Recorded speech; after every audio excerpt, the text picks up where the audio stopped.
एक मुट्ठी आटा लेना है और उसको किसी प्लेट वगैरह में डाल दें।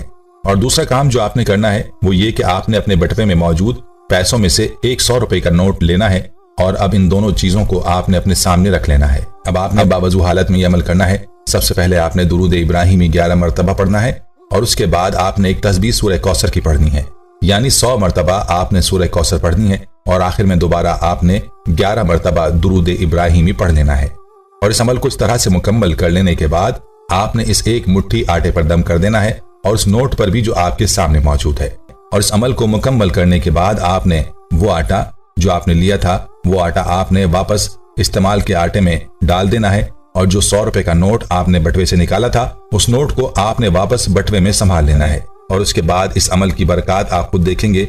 इस अमल की बरकत से इंशाअल्लाह आपकी दौलत में इजाफा होगा, आपका बटवा कभी खाली नहीं होगा और इसी तरह से आपके घर के रिस्क में भी इजाफा